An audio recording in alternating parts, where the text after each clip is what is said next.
This is the Impact Report. I'm your host, Katie Ellman. The Impact Report brings together students and faculty in Bard College's MBA in Sustainability program with leaders in business, sustainability, finance, social entrepreneurship, and more. These conversations go live the first and third Friday of each month. This week, Bard MBA's Adam Rozenberg speaks with Rob Koenen, Chief Revenue Officer at Boxed Water.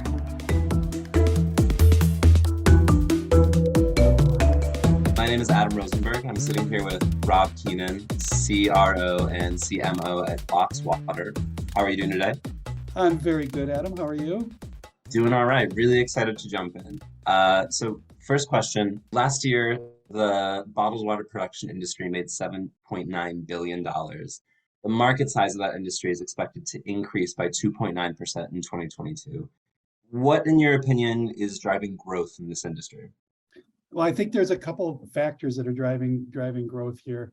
Number one, this just overall health. People, let's see, I think it was 2016 or 2017 is when actual production of bottled water overtook the production of bottled sodas or pop, depending on where you're from, or carbonated beverages.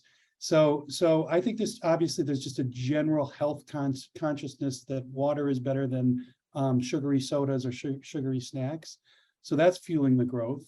Convenience, people are convenient.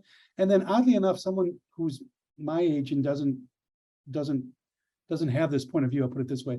There is a general feeling that tap water isn't good, and in some cases, driven by Flint, Michigan, which is an exception, not the rule. People are buying it not even for convenience to be on the go, but they're also buying it for home use. And so there are many factors that are driving the bottled water industry. It was started back in the 1970s with Perrier as a very high-end elitist thing to drink at fancy restaurants. And it has slowly become ubiquitous. If you go to a Costco, you see literally walls of plastic bottles. And it's one of the silliest things I think that exists out there, even though I'm even in this industry, that people, in some cases like Fiji, water is poured and then shipped 3,000, 4,000, 5,000 miles in order for you to get a glass of water that you could actually pour out of your own sink. Thank you. So how does Boxed Water fit into this ecosystem, and what's setting you guys apart? Yeah, no, I think we are, well, an alternative to plastic water bottles and frankly, aluminum cans. So because this plastic pollution problem has become so amazing. So I'll give you some stats that just blow me away. So despite 50 years of plastic, of us as humans talking and wanting to recycle plastic, the plastic recycling rate for all plastic was just announced dropped from 8% to less than 5%. So less than 5% of all plastic is actually recycled. Of that, in the bottle industry, I think it's less than 15% of plastic. So that means 85% of plastic is not recycled, plastic bottles. That way they'd land up in a landfill or in the ocean. In the ocean, it takes over 700 years for a plastic bottle to break down. And then it's not biodegradable. It never goes actually down and becomes part of the earth again. During that time, it starts to break down and resemble food. So not only is it pollution, but sea animals are confusing it for food, and we're having animals starving to death with full bellies of plastic.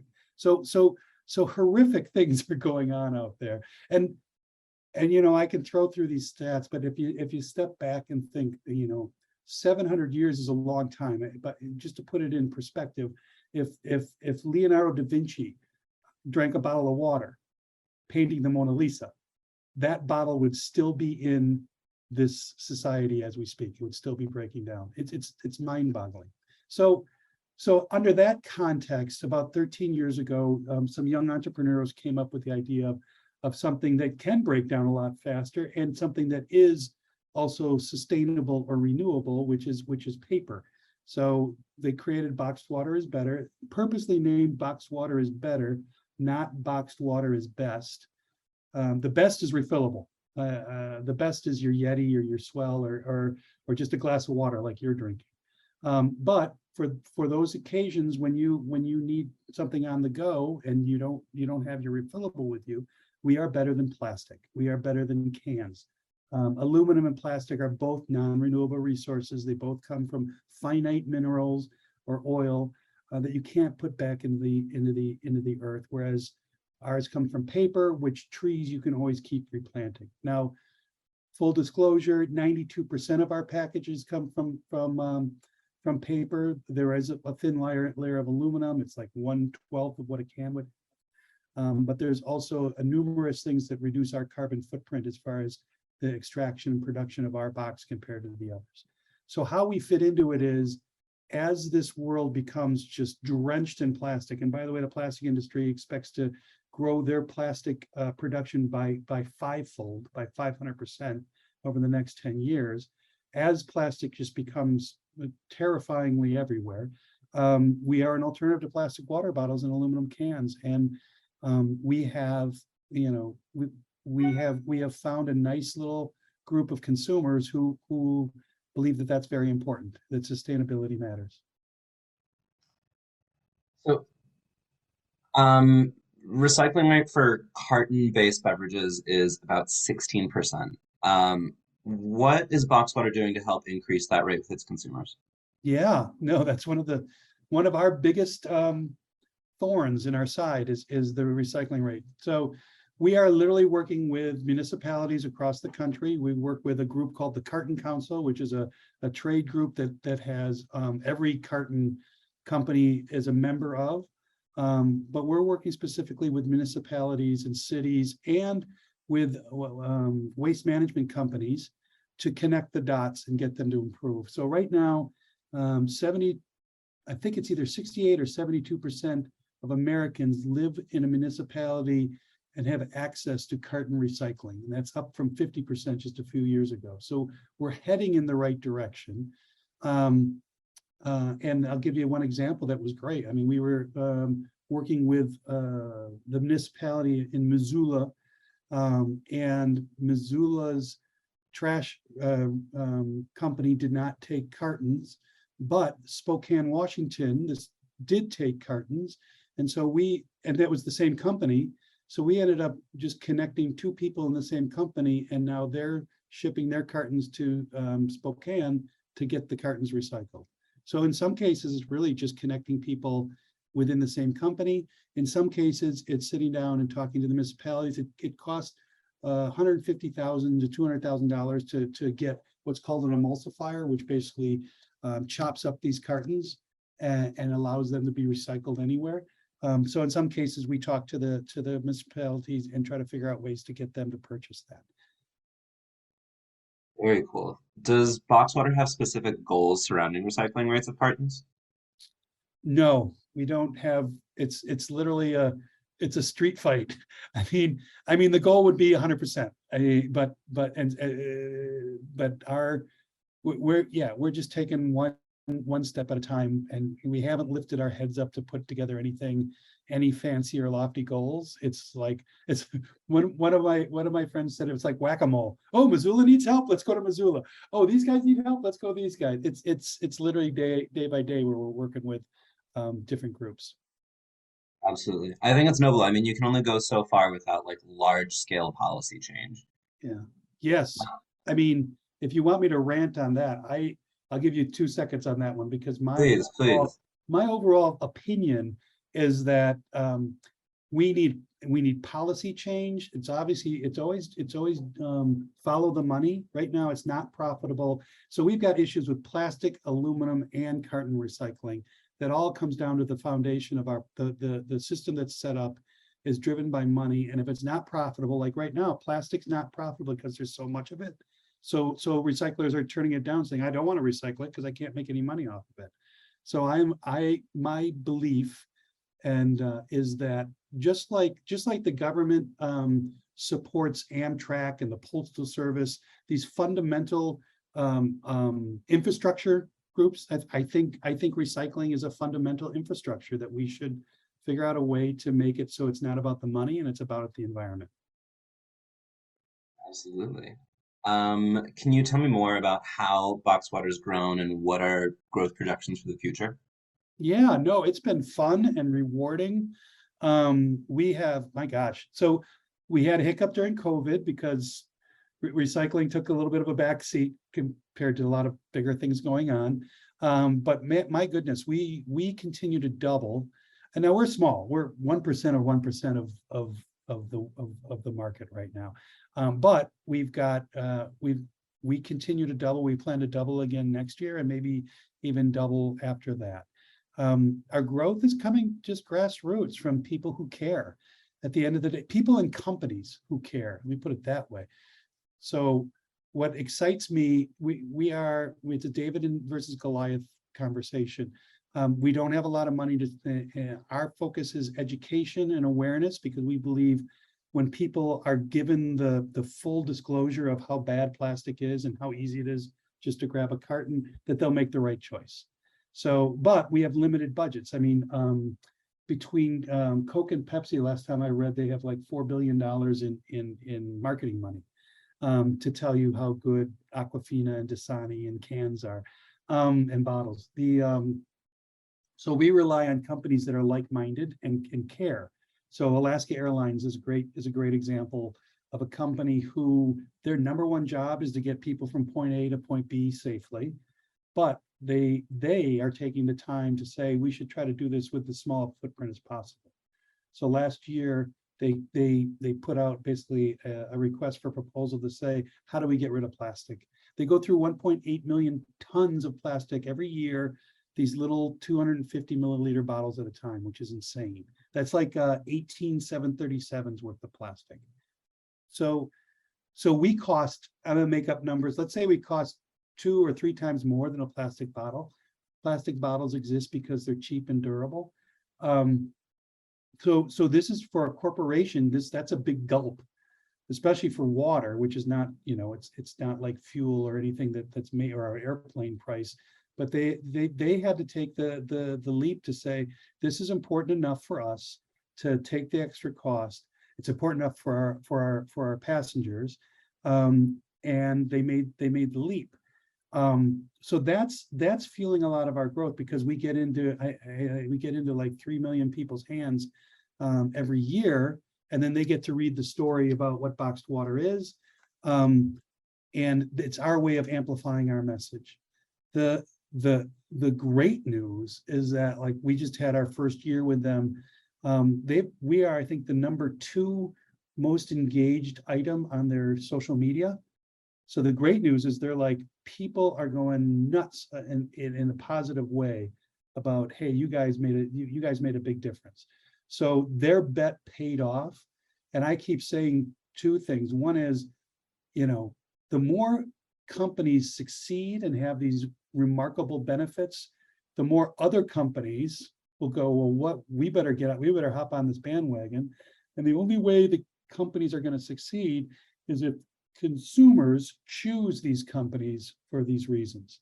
So it all comes back down to the consumer. And the good news is, when you say what's fueling your growth, it's really this passionate consumer that is voting and choosing. I can say the same thing about other, like Rag and Bone, Soul Cycle, other companies that have chosen to get rid of plastic, and chosen not to go with cans for the same reason.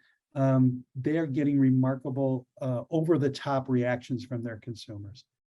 And that is, at the end of the day, what will cause this kind of a tsunami of growth as we replace plastic and cans across the board.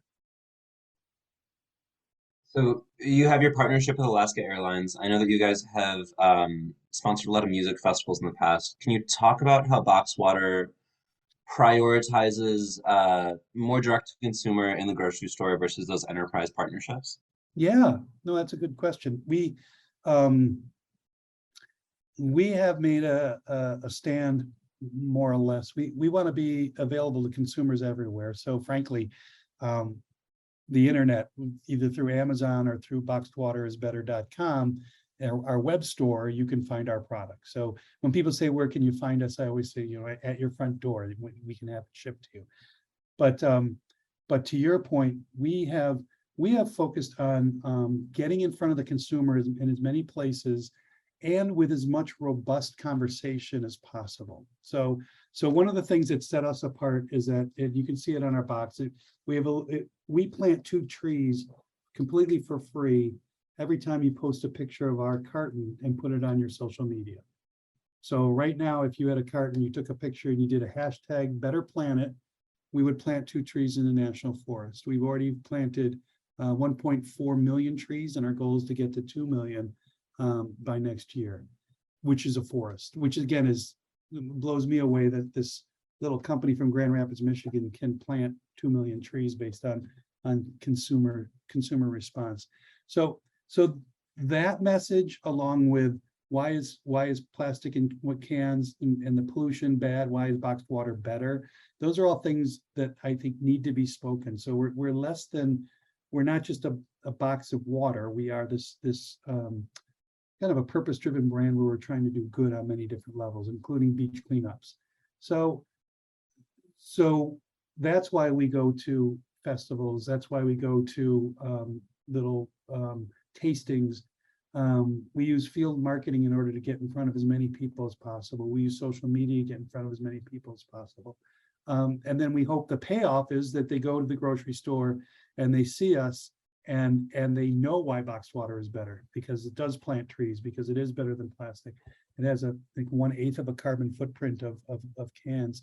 And so we try to use high touch areas in order, again, like Alaska Airlines, they've done a great job of putting us on their website, talking about us on their planes, posters and whatnot, so people are more informed. So that's why we use partnerships. We use partnerships to try to tell our story. Earlier, you mentioned Fiji Water, which has a strange past of their sourcing their relationship with the Fijian government. Where is Box Water sourcing their water from? Source in 2 places. We source in Holland, Michigan, and we source outside of Salt Lake City in a place called Linden, Utah.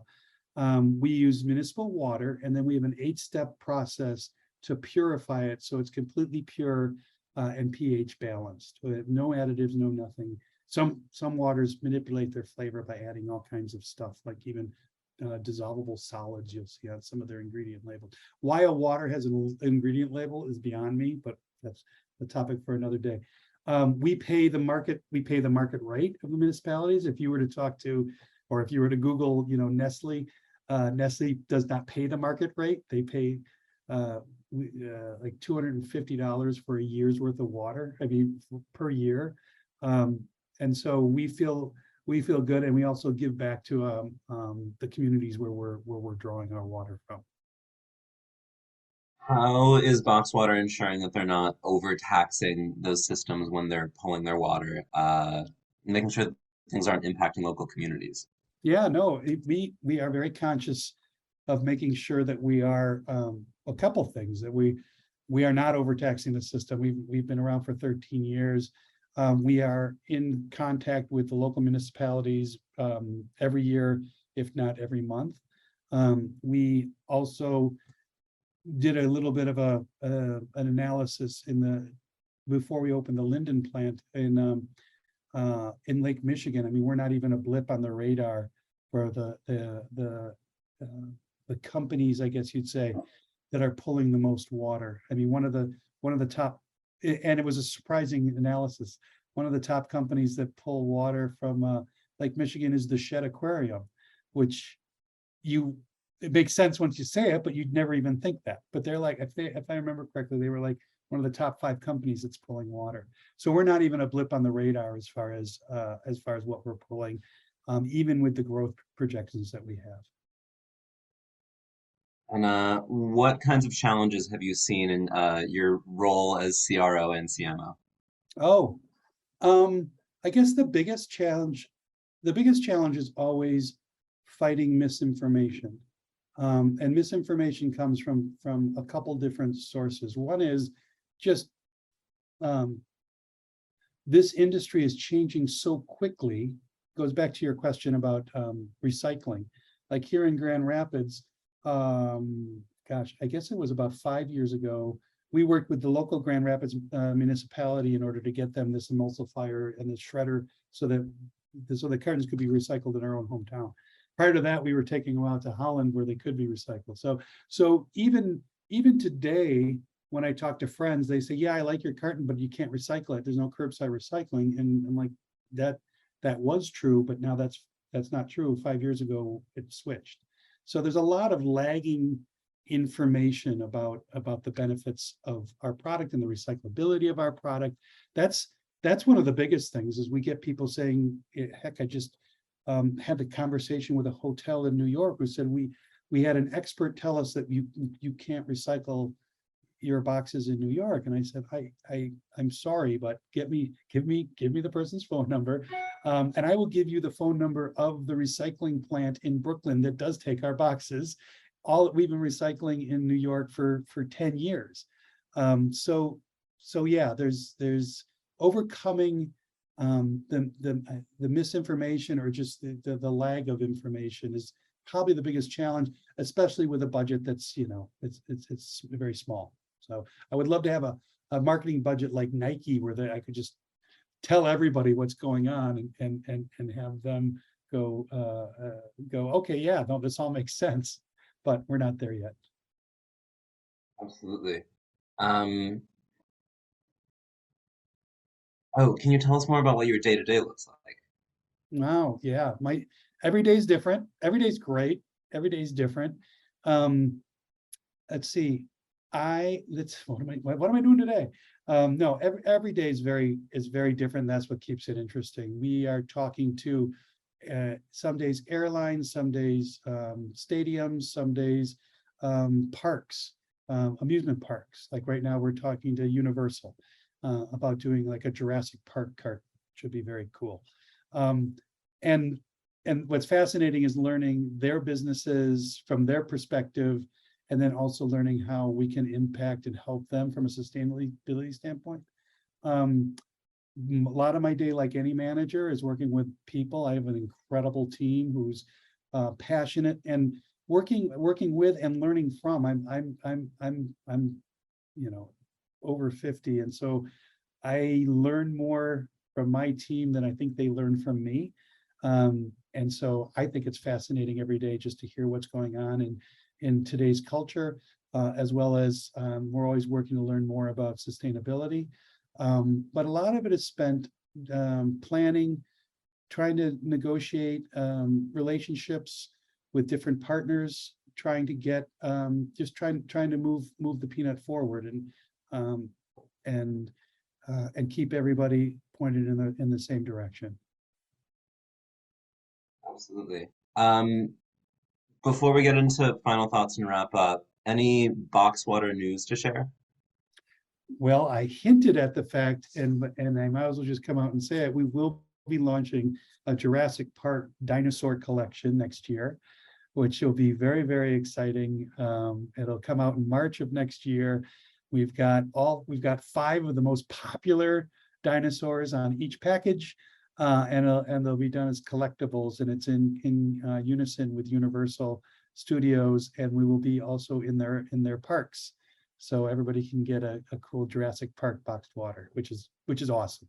Again, another fantastic company that is moving away from the plastic bottles. Very exciting. Yeah. Any final thoughts that you want to share? Yeah, I really would like to share with your listeners that they have the power, that I will accuse everyone, because I was just as guilty before I started here. Everyone is plastic blind. I would ask that everybody stop next time they go to a Costco or next time they go to their local grocer, and just stop and look at all the plastic that's around them, and realize that 95% of that is going to go into the landfill or the ocean, and just really make small choices that aren't so hard, to avoid plastic as much as possible, and frankly avoid single-use plastic, and avoid aluminum cans as much as possible.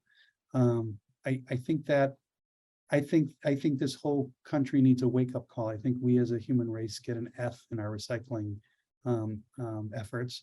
And I think it's time for a wake-up call. And I'm actually really excited about the younger generation and how they are embracing it. But we really, a small inconvenience is worth stemming this whole pollution that's going on. The world would not be able to survive this. Wow. Okay, that's a bad thought. A better thought is make it small. There are companies out there. Just you have the power. Make the change. Patagonia, incredible company. When you're buying their product, you know that money's going to good places. Boxed water, money's going to good places. It's going to tree planting. We plant these trees completely for free, and we're paying to plant trees. Find companies that match your goals and vote with your dollar and buy with those companies, and you have the power to change the planet. How's that? Fantastic. Really fantastic advice. Thank you so much for your time, Rob. Thank you. It's been a pleasure, Adam. I really appreciate the time, and I also appreciate the fact that you're drinking out of a refillable glass.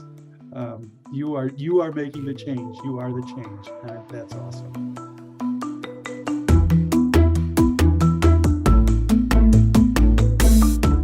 We appreciate our loyal Impact Report listeners and hope you can help us spread the word about the series and the important sustainability work of our guests. Please rate and review the Impact Report wherever you listen to podcasts. And if you were inspired by this conversation, share a screenshot on Instagram and tag Impact Report Podcast.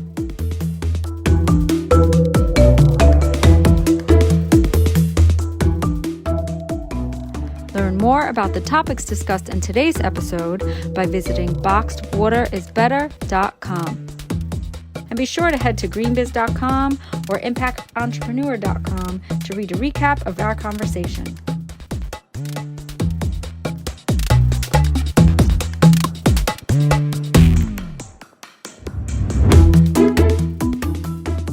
Join us for the next episode of the Impact Report. We'll be speaking with Lisa Edwards of Diligent Institute.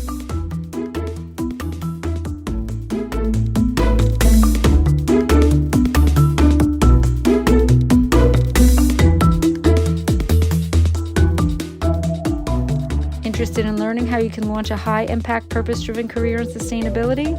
Check out the resources page from the Bard Graduate Programs in Sustainability for access to free resources to jumpstart your career. Hear from leaders in the fields of climate change, consulting, impact finance, circular economy, and more about how they launched their careers and the tips they have for you to join their industries. Visit gps.bard.edu/resources today.